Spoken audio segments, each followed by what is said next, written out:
Hey guys, welcome back to my YouTube channel, and as promised, today we're going to talk about how I personally got into music journalism and yeah, how I knew that I wanted to pursue this as hopefully a career in the near future. So, let's get started, shall we? Honestly, going into college, I had no idea what I wanted to do. I remember being a senior, being months away from being a college freshman, and having no idea what I wanted to do with my life.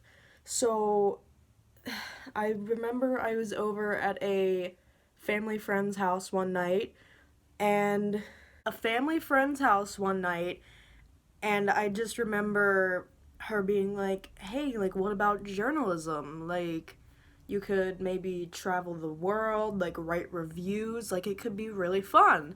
So I thought about it and I was like, that does sound pretty interesting. But it was weird because as a kid and even as a teenager, I hated writing. Like, I could not stand it. My school, I don't know if this is a thing all around the world, but the schools that I went to, they would like make us do like these writing contests where you would basically come up with a story and whoever had the best story won a prize. And I hated it because I'd be like, "Oh, like this is so good." And of course, I was like young. So what I thought was good then was definitely trash. But it's just so bad, but I was just like, you know what? Maybe things will change in college. And obviously, as you can tell, they did. So I go into college, I sign up for the journalism degree, and everything is going great. But I did not know what kind of journalism I was gonna do. I was just like, okay, like we're gonna write reviews and that's it. Like I knew that I didn't really want to do news because yawn, but I didn't know anything beyond that.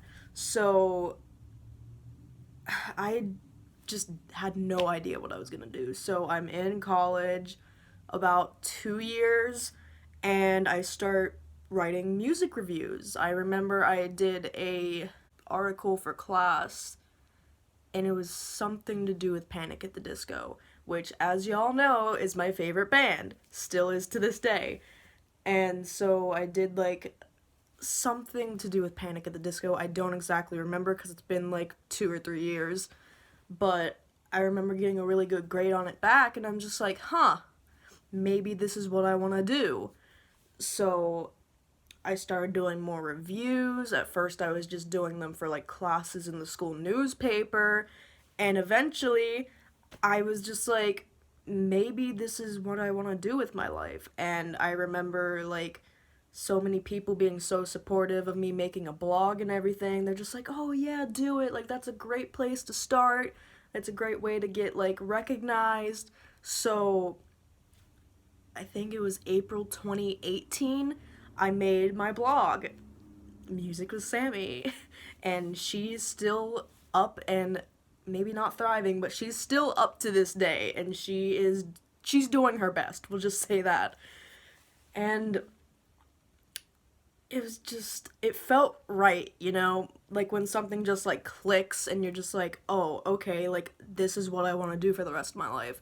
So that's how it was with me with music journalism. And so I remember sitting in the student union at my college the day I made my blog for like 2 or 3 hours just setting it up. And I remember at the end of it being so frustrated. I was just like, oh, this took way too long. Eh. But I use Wix.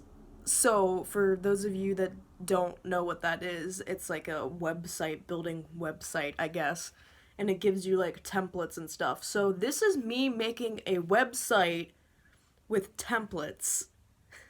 And it took 2 to 3 hours. So, just keep that in mind, besides like starting from scratch.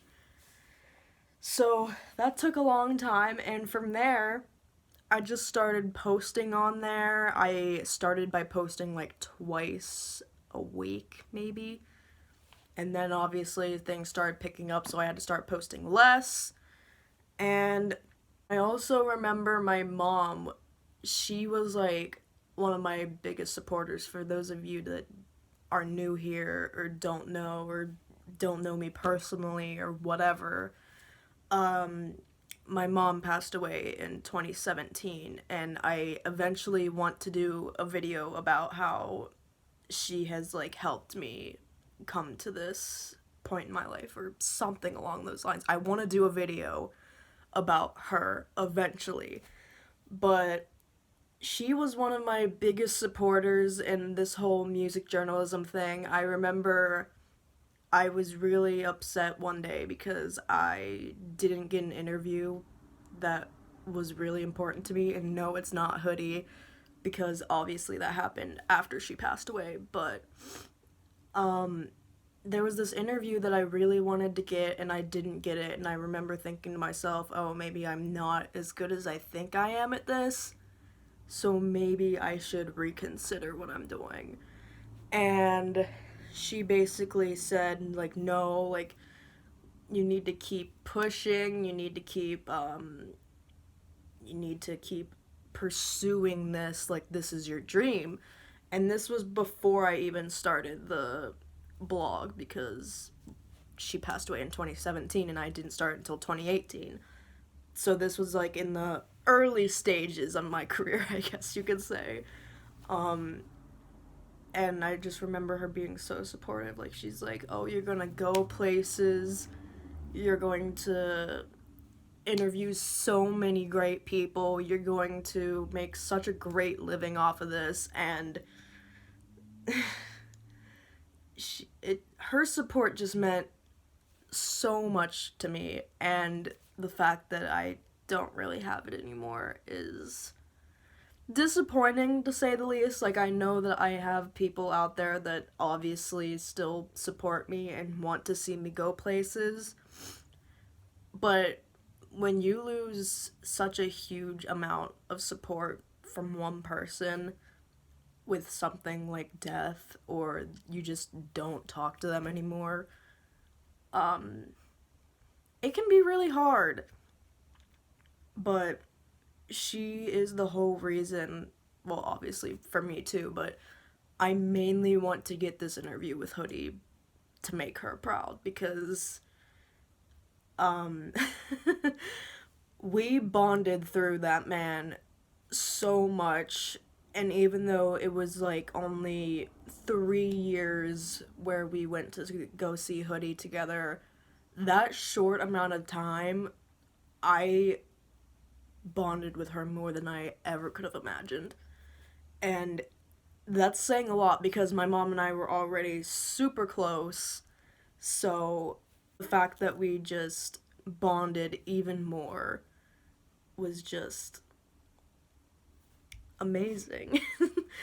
And yeah, but I honestly do not think I would be where I am today without her. And I also want to give a shout out, if you're watching this, to my friend Emmy, because she's been helping me a lot recently.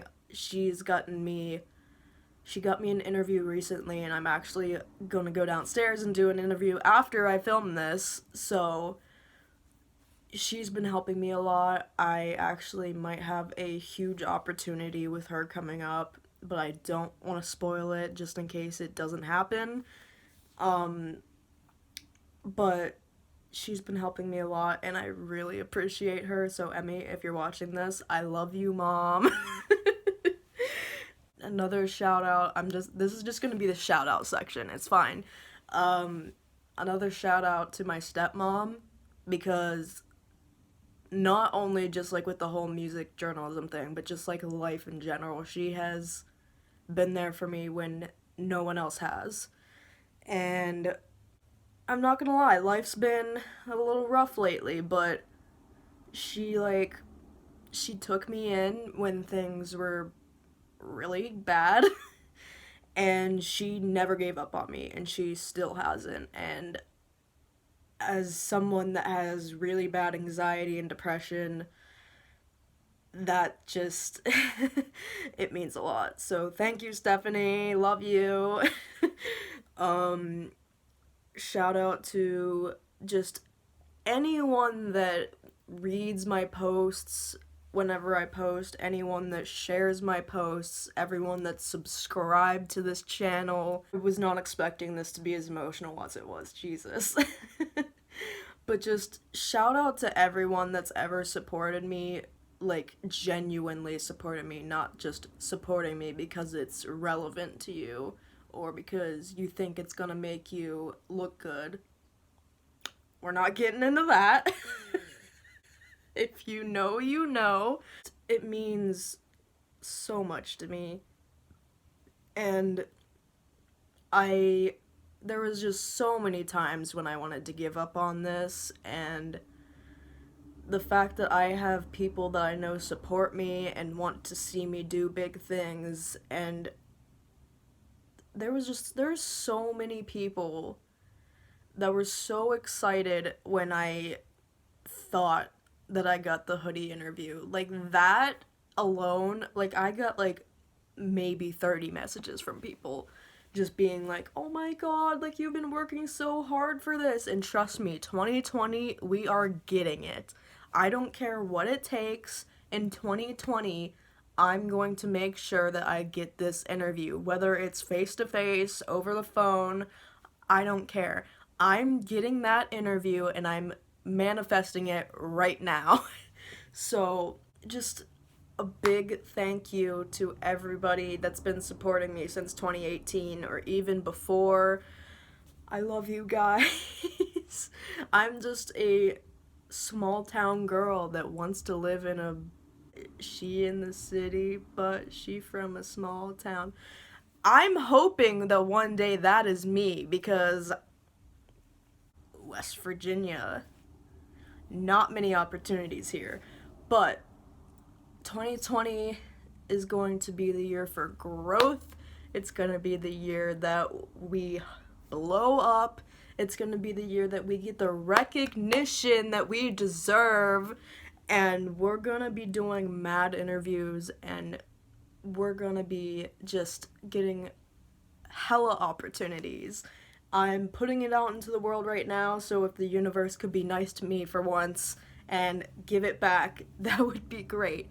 But thank you guys for watching. I hope this video wasn't too emotional because I know it was for me, but I just wanted to give you guys like my little side of the story and how I got into this business. And I'm just so excited for what the future has to hold for me, and I cannot wait to see where this takes me. Like, the fact that I'm graduated is finally like starting to set in now, and it's like, oh man, like I have to go get a real job, but I'm honestly like ecstatic. Like I cannot wait to see what this year has to offer. So thank you guys for watching, and I will see you very soon. Bye.